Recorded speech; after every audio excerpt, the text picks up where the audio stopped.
Well, Razorback fans, you found a way to lose once again in the most on-brand way in Razorback football. Why? Why does this keep happening? Let's talk about it on today's Locked On Razorbacks podcast.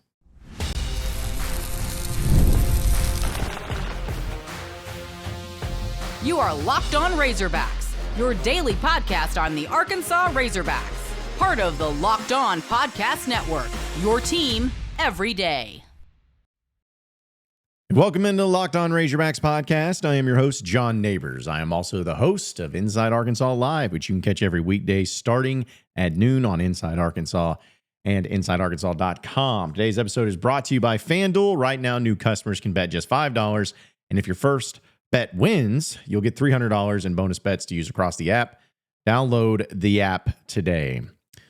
Hope everybody had a wonderful weekend, which I know as Razorback fans, you didn't. I know I didn't. I was down there in Oxford, and I know we'll talk about some things from that game as well as the future moving forward. But I was down there in Oxford. Saw a lot of you, met a lot of you. It was a good time. It was warm. It was hot outside. But leading up to it, the atmosphere was great. The Ole Miss fans were fairly nice for the most part. It was setting up to be a beautiful day, beautiful night there in Oxford. And we had talked about it all last week and about this game and about what it could be or what it would become, what it would look like. And I kept telling you all that I had no idea what it was going to be, that it could go a bunch of different ways, and how I was going back and forth on if I was going to think Arkansas was going to win or if they were going to lose. I said it on one platform. I said it on the other platform. It was all over the place because I truly didn't know. No one knew. No one knew. But the thing is, I did know. I didn't want to admit it. I wanted to start believing in it. I wanted to start saying that it would be different this time. But we knew. We knew. We knew that you would be just good enough to not win. That you would be right there and not win. That you would play a great game in some aspects, but at least a good enough game to put yourself in a position to win. And you didn't. It's pretty mind-blowing. Now, we'll look at some of the stats and everything here too. But let's just talk about the ending. Let's just talk about the feeling that I know you had, because I'm assuming it's probably the same feeling I had. I was up there in the press box. Yes, they actually allowed me in the press box at Oxford, and I was sitting next to David Basil and Steve Sullivan, and I saw Arkansas get down 13 points with 7.5 minutes to go, and I looked at them. And we were talking about the game and just about the aspects. And I was like, man, they're going to do enough just to get you some hope. Just to make it interesting. Just to put you in a position to feel like you could win. And they did. And you didn't. You didn't win. It was almost incredible. I mean, just to see the reaction from so many Razorback fans. I mean, there was disheartening, there was disappointment, there was frustrations. All of that comes with it. But it was amazing just to see the, wow. So we're just dead set on doing this again, huh? It's insane. It's absolutely insane how this keeps happening. Ole Miss is a good football team. And I'm not taking anything away from them. I'm not taking anything away from Lane Kiffin. They're a team that's been better than you as a program over the past few years. Lane Kiffin's a great coach, and we'll see how the rest of their season plays out. But in so many aspects of this game, you played better. You were the better team. I mean, neither defense wanted to actually play defense. But statistically speaking, you were the better team in most aspects, except for the one that actually matters, winning, the box score. We'll talk about Taylen Green here in a bit because I think he deserves his own segment. But your penalties, for instance, 7 penalties for both teams. 68 yards for Arkansas, 63 for Ole Miss. 305 yards passing for Arkansas, 357 yards passing for Ole Miss. But 221 yards rushing for Arkansas, 118 yards rushing for Ole Miss. You had more offensive yards by 50. You averaged more yardage per play. You had more first downs. You doubled them up on average yards per game on rushing. Average per rush. You had 6 compared to their 3. You ran more plays.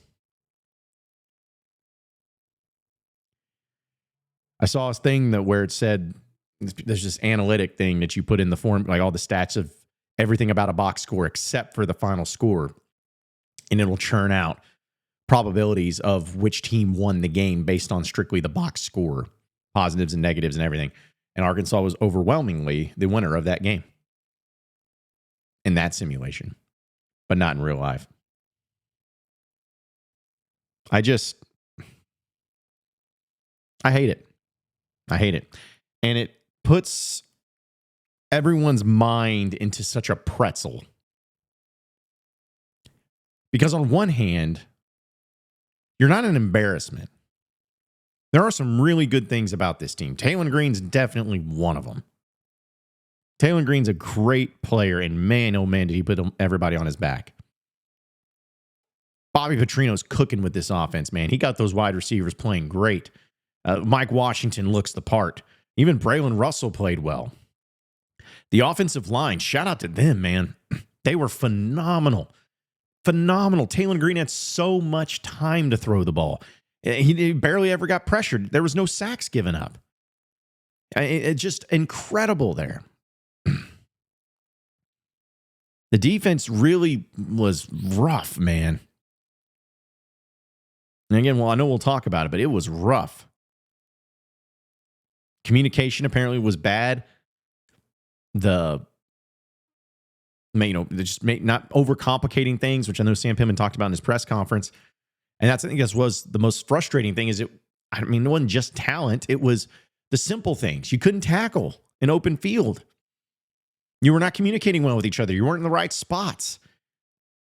You just weren't doing a good enough job. Scott Starzik, I feel really bad for him. Missed 2 kicks in this one. I don't think he should have taken that first kick. I don't think they should have gone for the field goal there. I mean, I get Sam Pittman's reasoning, and I'm not sitting here saying it was the worst call I've ever seen, but personally, I would have gone for it. I would have just kept going, but you got to make your field goals. And I'll really, of course, feel the worst for Jaylen Brown. He fumbled the ball. That was the only turnover between the two teams in this game. And I was right there at the end with the under 2 minutes. The way that Arkansas's offense was working and the way Petrino was dialing them up, man. If he doesn't fumble that ball, I believe Arkansas takes it into the end zone to win. Now, do they win because they may have left too much time on the clock with 30 seconds? We'll see. But they at least take the lead there. I'll say that. They take the lead. I believe that. And I feel bad for Jaylen Brown. He just made a mistake. You got to hold on to the ball. The game's not on him. It's a collective effort. But the point was, we can sit here and talk about the stats. We can sit here and talk about the numbers. We can sit here and talk about Travis Williams and the defense and how awful it is, fire everybody, or Sam Pittman's dumb and all this stuff. Like, we could sit here and do that. But there's only a 30-minute podcast for 20 to 30 minutes. But it's also, too, they were in a position to win the game in the end. And isn't that what you want on the road in the SEC? Yeah. But they just find ways. You just find ways to be just good enough to not win. And it puts everyone's mind, because they just start thinking like, we are not an embarrassment, and we're not getting blown out, and we're not just this awful team that doesn't belong on the field of the other teams we're playing. We're actually doing so many things better than them, and we're in great position, but then we still lose. But if on one hand, if we were losing in a certain way and everything was bad, then we could be all about, hey, we'll just get this guy out of here, fire the coaching staff, blow it all up, and bring somebody else in.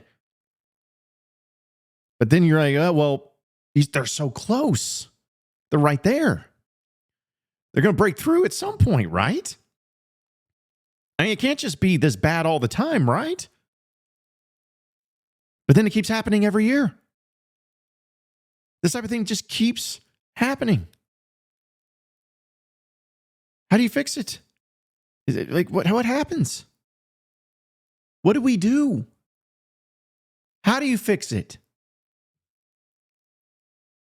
It's just something that wants you to pull your hair out, man. No, just a simple firing Sam Pittman. But folks, it's this game. We're talking about this game specifically. It was bigger than the Sam Pittman thing. Sam Pittman didn't have Jaylen Brown fumble the ball. Sam Pittman didn't tell Scott Starzik to miss those field goals.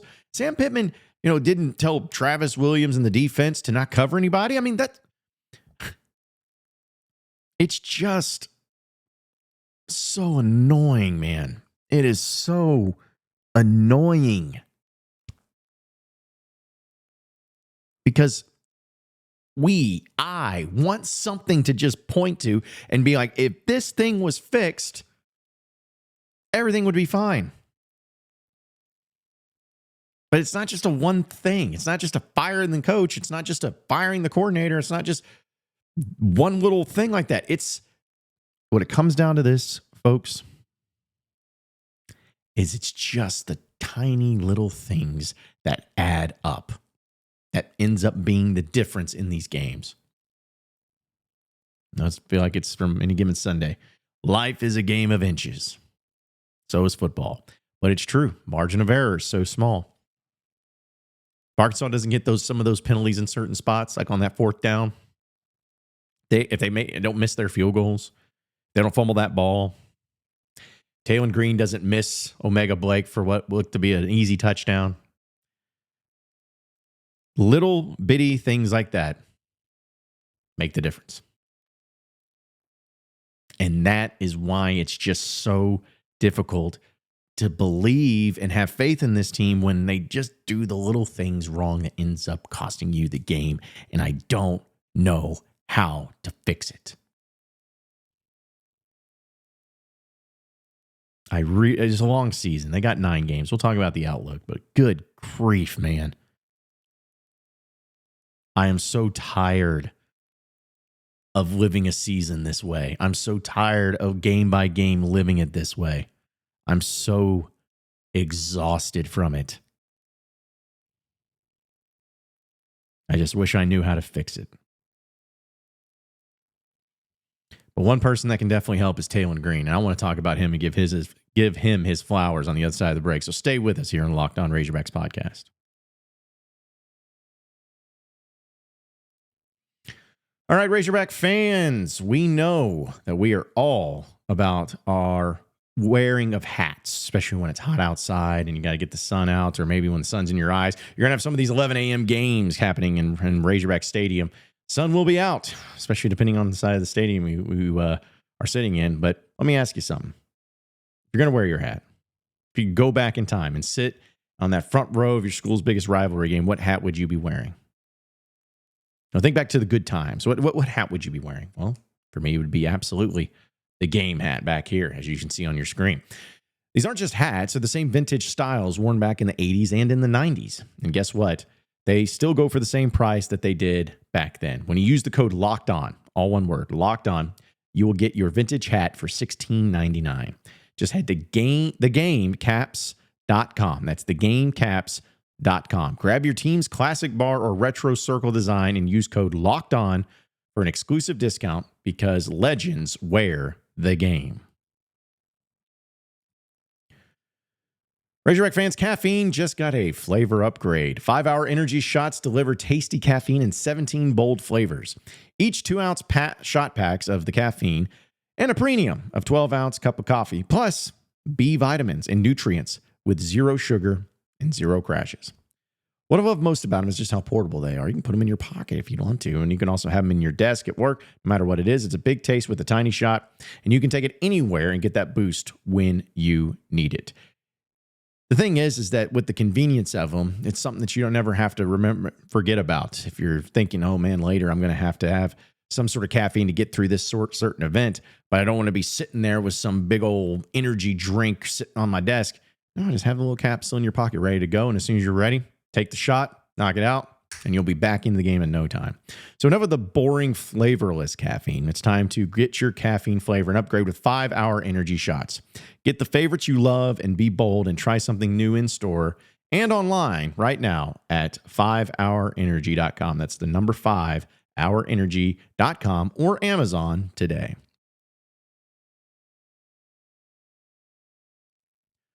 All right, so moving on into the next segment of the Locked On Razorbacks podcast. You know, again, I was thinking about the game and being there in Oxford, man. It was just really disappointing. You know, I think that there's a lot of blame to go around in some of these games, in a game like that.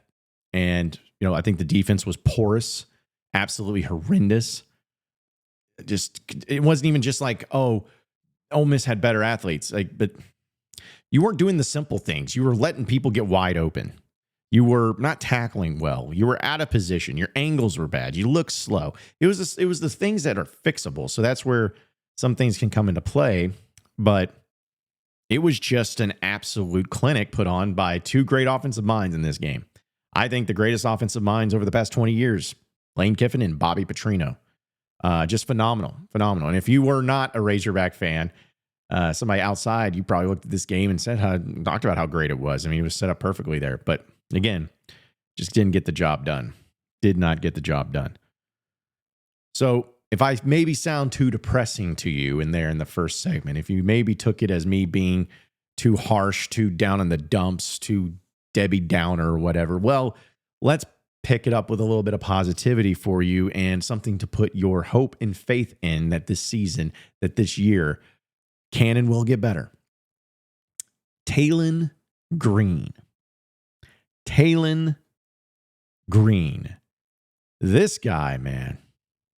I saw Taylen Green in game 1 and in game 2 against Alabama A&M and Arkansas State. He was awesome. Threw 2 picks against Arkansas State. Didn't like that.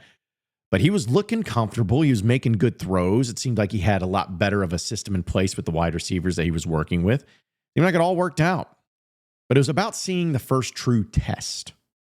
Not seeing what are we going to see him against a quality opponent, an SEC opponent. Well, oh boy, did we get to see that as Taylen Green once again, 300 yards passing, 115 yards rushing. He had 1 passing touchdown, 1 rushing touchdown, no picks, no fumbles. I mean, I just can't say enough about Taylen Green. And in that last stretch, in that final drive before the fumble happened, he was making such great decisions. No, it wasn't perfect. There were some throws which are like, but he put the team on his back. And you see exactly why Bobby Petrino wanted him, why people are so afraid to plan for him and to game plan for him because of his legs, because of his arm, the comparisons that get drawn. He has so many elements to his game that you just can't prepare for. I'm telling you right now, if you didn't have Taylen Green in this game, you're not even close in it. You're not even getting a puncher's chance in it. He averaged over 8 yards a carry. Again, over 300 yards passing. He's the first quarterback in Razorback history to ever throw for 300 yards and rush for over 100 yards. He is awesome, man. He's absolutely awesome. And I'm so happy for him. I'm hoping that this can continue to develop. I felt like there were times last year where as soon as something bad happened, Taylen Green kind of fell by the wayside, kind of got in his head a little bit, lost his confidence, and didn't really know how to approach it or how to book it or how to feel good about any of it. But I have full confidence in him now. I have full confidence in his playmaking ability. I have full confidence in his throws while he's on the run. I have full confidence in the decisions he's making. It's not to say that it'll be perfect and he'll always make the right one, but he has truly shown me through 3 games this year, through a quarter of the season, that all of that talk about him and year 2, Bobby Petrino, it's living up to it. It's living up to it all. Like outstanding work by him. And so there's a lot of season left. You got to keep him healthy. And obviously the offensive line did a phenomenal job of protecting him. And that's a huge factor that I think a lot of us have to remember and have to throw in. But if you just think about like last year, he had Andrew Armstrong throwing it to him all the time, and he was really their only target. That's not the case this year. I mean, you're talking about Omega Blake, 6 catches, Jaylen Brown, 4 catches, Jaden Platt, 3 catches, Mike Washington, 2 catches, CJ Brown, 2 catches, Raylan Sharp, 2 catches, Rohan Jones, 1 catch, Cam Shanks, 1 catch, Braylon Russell, 1 catch. I mean, the love is getting spread around tremendously. Very much so. So I'm a huge Taylen Green fan. I always have been, but it's so awesome to see him doing this. I hope he keeps it up. And for Arkansas to win some of these games, especially here in the near future, he's going to have to keep playing. I don't want to be in a position where you have to have 500 yards plus from him every game, although it would be nice. But we'll have to see how it plays out and see if he can keep it going. But I just want to give the shout out to Taylen Green. Dude deserves all the credit in the world, and he handled everything with class. And what he said after the game about talking with Jaylen Brown and saying, hey, man, it's not his fault. He's just a great leader, and I think that it's going to be a great year for him as it continues on. So shout out to our guy, Taylen. We'll get to the final segment and what the rest of the outlook looks like for the Razorbacks at this schedule. So stay with us here in Locked On Razorbacks podcast.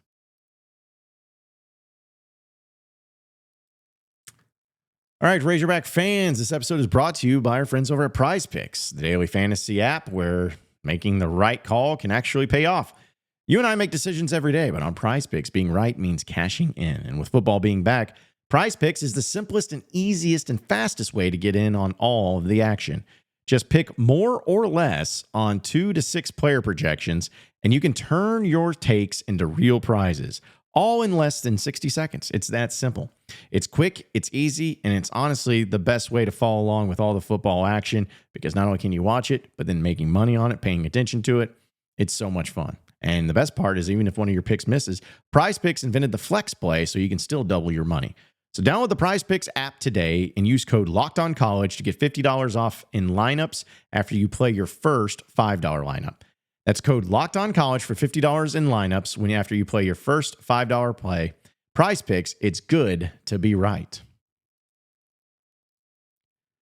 We're also brought to you by our friends over at FanDuel. The NFL season is here, and FanDuel is making sure you're ready for the kickoff with a can't-miss offer.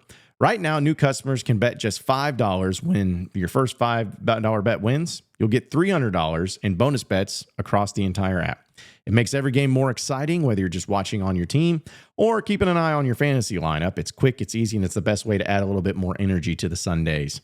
So are you ready to play? Download the FanDuel app today by visiting FanDuel.com to get started. That's FanDuel.com to place your first $5 bet.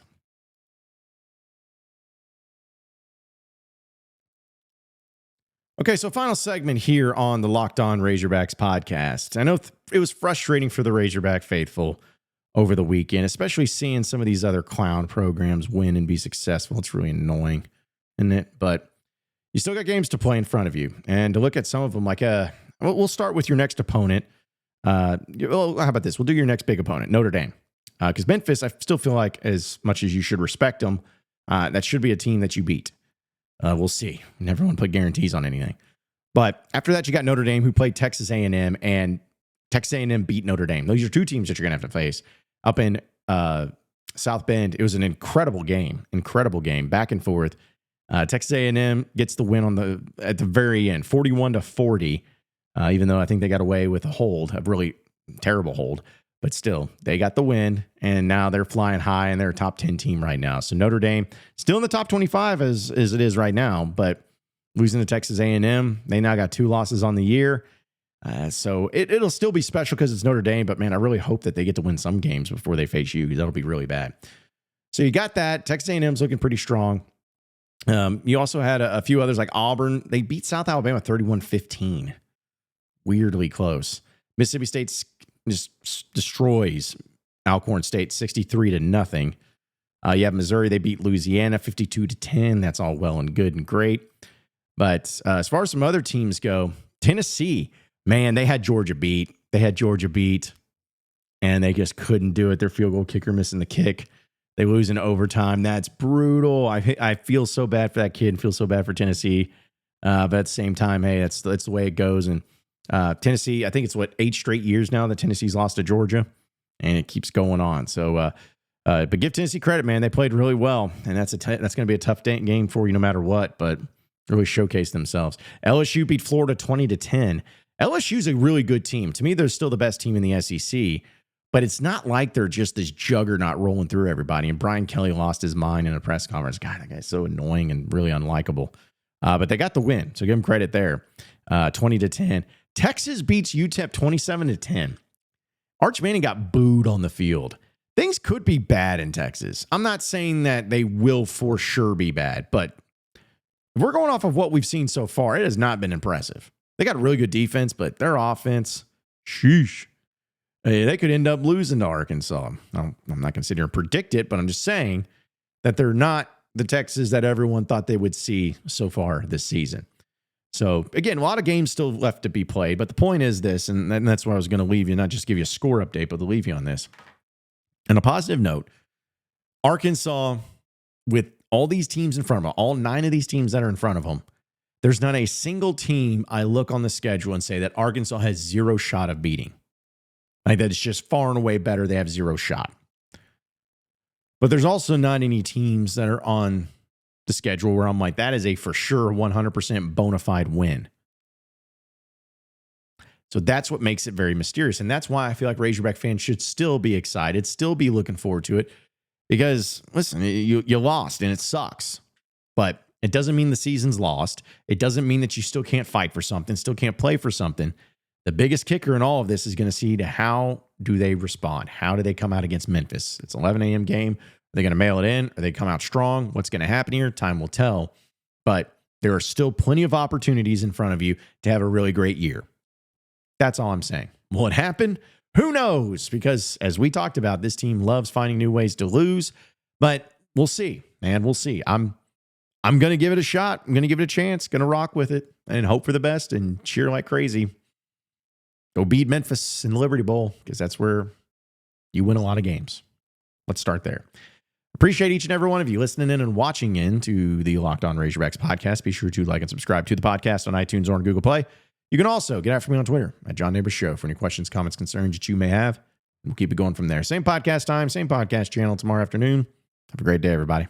See you then.